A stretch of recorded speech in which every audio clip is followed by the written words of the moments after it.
You ready for another show there, Caesar? Let's do this. Hello, my friends, and greetings from south of the border. It is I, the reluctant gringo, here to give you some perspective on the shit show that is the United States. Don't misunderstand me. I love my country, and I like to think of myself as an intelligent, thoughtful, independent patriot willing to make whatever sacrifice is needed for the greater good when the time comes and the call is made. But since that's not happened yet, I feel that my talent should be used to help bring some direly needed, unbiased, raw commentary to the chaos and buffoonery that is America right now, and especially mainstream media.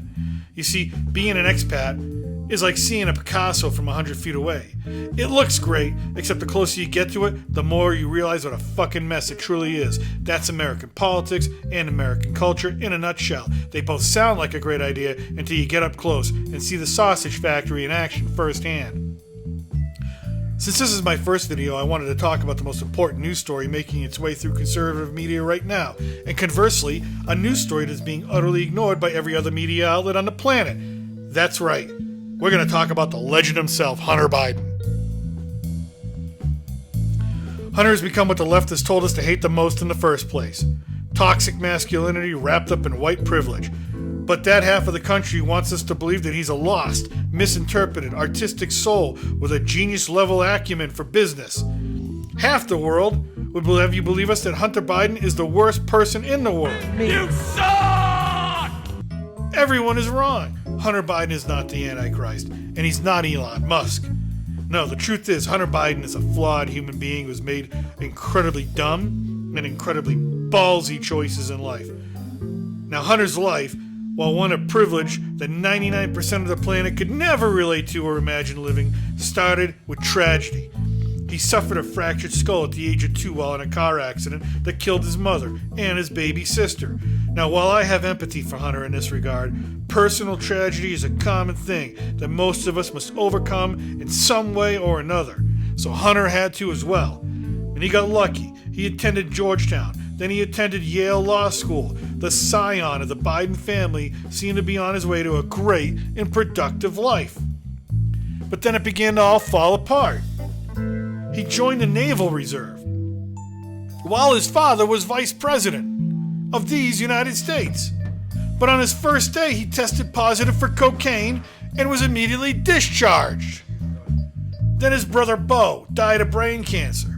Now, not Hunter's fault, but Hunter began drinking excessively to cope with it. But then his marriage began to fall apart. Now, a lot of marriages fall apart. But why did Hunter's fall apart? Well, according to his ex-wife, Hunter spent all of their money on drugs, prostitutes, alcohol, strip clubs, and gifts for all the women he was banging on the side. His wife and 3 daughters were left with no money to even pay the bills. And what's more, while he's balls deep in every sex worker he managed to bump into, and ingesting anything from nail polish remover to crack cocaine, he fathered a child with one of these exotic dancers he was secretly plowing. I mean romancing. And then admitted, out loud, to the public, I don't recall sleeping with this woman at all. He wouldn't even acknowledge his own daughter. But what if Deny. You are the father! Great job, pal. That's the way a real man addresses his mistakes. That'll make your wife, your stripper side piece, and especially your illegitimate daughter feel like you have a conscience and the heart to do the right thing. Bravo! I have a feeling this guy's going to be the best father in history. A father that'll teach his son to always clear your browser history before logging on. There's so much porn! And hey, Hunter's father was no better. He still won't even admit that girl is his grandchild, even though they have a paternity test, even though the DNA says that's a Biden. Imagine that. You're a 4 or 5, whatever year old young girl somewhere down south, and someone says to you, hey, your grandfather is the President of the United States of America, and he don't give a shit about you. That girl is fucked for life. He's an asshole. Now seriously, this gets even better. Remember Beau? Hunter's dead brother? Yeah? Well, he was married when he died. So Hunter did what any dedicated, loyal, emotionally healthy individual and sibling would do when his own marriage is falling apart and he's looking to turn his life around. He started banging his dead brother's widow. And Daddy Joe knew all about it and was like, yeah, whatever. What the shit? Now seriously, any one of these transgressions is enough to get you ostracized from any family. But for some reason, Hunter Biden is bulletproof. Why? Because he's a fucking legend, that's why.